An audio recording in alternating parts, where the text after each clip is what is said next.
भगवत गीता साक्षात भगवान की वाणी है। यह अर्जुन और भगवान श्री कृष्ण के बीच में हुआ दैवी संवाद है। ये संवाद आज से 5000 वर्ष पूर्व कुरुक्षेत्र नामक स्थान पर हुआ। भगवत गीता में जीवन के सभी महत्वपूर्ण प्रश्नों का उत्तर है, जैसे हम कौन हैं, भगवान कौन है, हमें कष्ट क्यों होते हैं, क्या पुनर्जन्म होता है, क्या अन्य ग्रहों पर जीवन है, हम कैसे इस जन्म और अगले जन्म में सुखी रह सकते हैं, हम कैसे भगवत धाम को जा सकते हैं। कोई पूछ सकता है कि कुरुक्षेत्र में हुए महान युद्ध जिसके दौरान भगवत गीता कही गई, उसका कारण क्या था। 5000 वर्ष पहले विचित्रवीर्य नामक एक महान राजा का देहांत हो गया। क्योंकि उसका बड़ा पुत्र धृतराष्ट्र जन्म से अंधा होने के कारण राज्यभार संभालने में असमर्थ था, अतः उसके छोटे भाई पांडु ने राज्य सिंहासन संभाला। पांडु की मृत्यु के बाद उसके 5 पुत्र, जो पांडवों के नाम से विख्यात थे, जो नियमानुसार राज्य के उत्तराधिकारी बने, लेकिन पांडव भी बालक ही थे, अतः धृतराष्ट्र ने स्वयं राज्यभार संभाला। धृतराष्ट्र के 100 पुत्र थे, जो कौरवों के नाम से जाने जाते थे।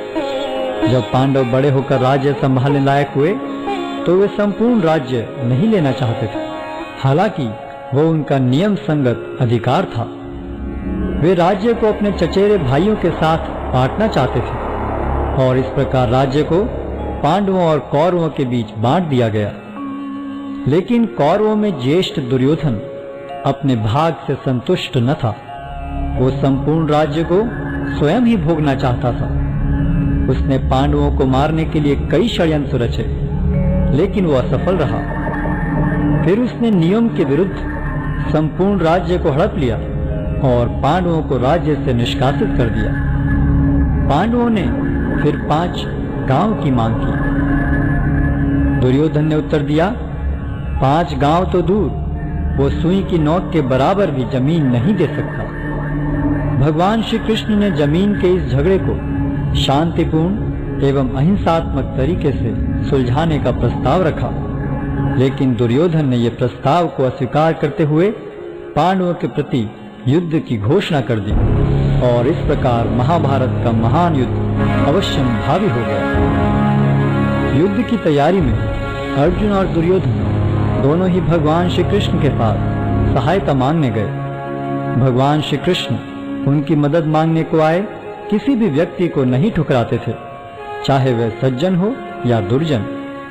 भगवान श्री कृष्ण ने अपनी संपूर्ण सेना को एक ओर तथा स्वयं को मार्गदर्शक के रूप में दूसरी ओर देने का प्रस्ताव रखा। दुर्योधन ने भगवान श्री कृष्ण की सेना को चुना, जबकि अर्जुन भगवान को मार्गदर्शक के रूप में प्राप्त करने को उत्सुक था। इस प्रकार भगवान श्री कृष्ण अर्जुन के मार्गदर्शक तथा सारथी बने।